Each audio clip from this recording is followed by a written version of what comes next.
Again, I'm going to keep my mic on for the whole thing, but I'm going to pause it at particular spots. By the way, this is her on Santa Monica's Pier. She's performing. Look like some audience members are there. There's a lot of cameras, which tells me this is produced, but let's keep it going. That's my type. That's my type. Hey, and big, oh, that's the type. That's my type, nigga. That's my type. Woo!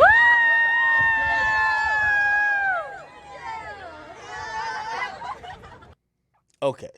It says pretty bitch summer donations. This is the same spiel I just did while muted, so you don't worry about what I said then. I'll say it again. Sweetie, I'm going to do you a favor. I'm going to give you the biggest PR tip you could ever have in life. If anybody on your team isn't telling you what I'm about to say, fire them immediately. Sweetie, you have chosen the route. You want to be the biggest and the best. You want to be, I won't consider, you're the uptown version of Cardi B. You're hoping to be. Cardi B is Cardi B. You're hoping to be the uptown version of her. Let me tell you this in case your team or no one else has told you. It's like the color purple. You'll never accomplish what you need to accomplish and be as big as you think you could be until you make it right with Quavious. And it's not necessarily about you and Quavo.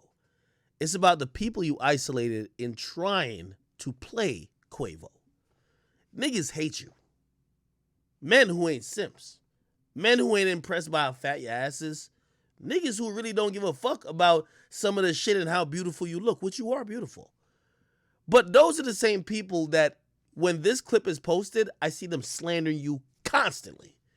This clip was supposed to be a nice PR gesture. Somebody who in your little PR team probably said, hey, let's show people that you're not big-headed and that you're still down for the fans. Let's bring you to the dirty pier of Santa Monica. No disrespect, Santa Monica. Let's have you perform, and we're going to film it, blah, blah, blah. You're going to have a little sign. By the way, she's not broke.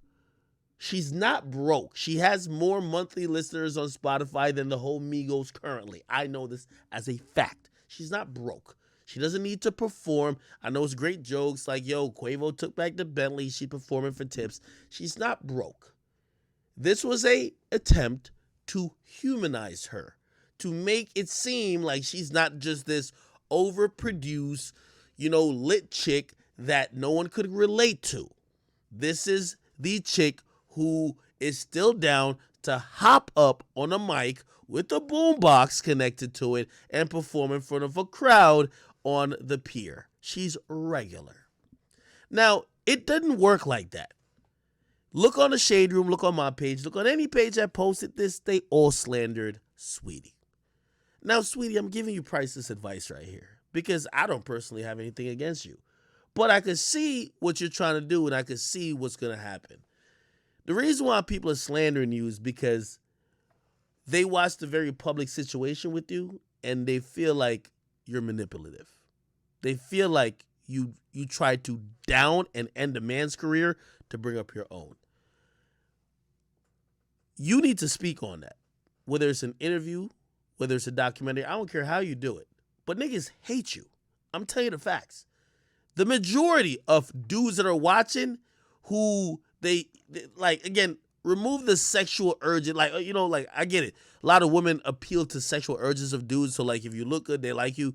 But there's a lot of dudes who they could fuck with a down-ass chick or they could fuck with a chick who, is with the nigga that they fuck with. And I get it. This is all, I'm delving into some things that people wouldn't want to admit it. So I understand if somebody takes and clips any part of this and be like, what is he talking about? I'm talking real life, okay? We're not going to just act like these things don't exist. A lot of niggas, my page is 90% men. When I post on my Instagram page, 80% men actually. That's an accurate statistic. They're all clown Saweetie.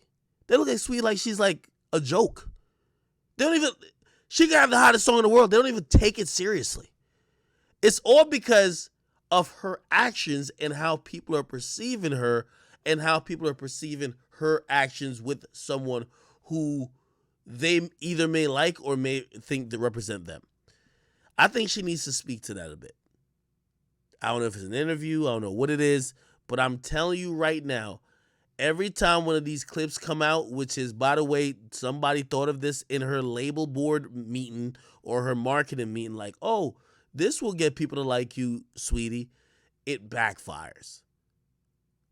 She needs to address those things immediately if she cares about that audience. By the way, she don't got to care about that audience. The icy girls will always rock with her.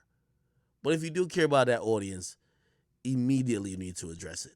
Because right now, people really dislike you, or a lot of dudes dislike you because they felt like your come up isn't legit.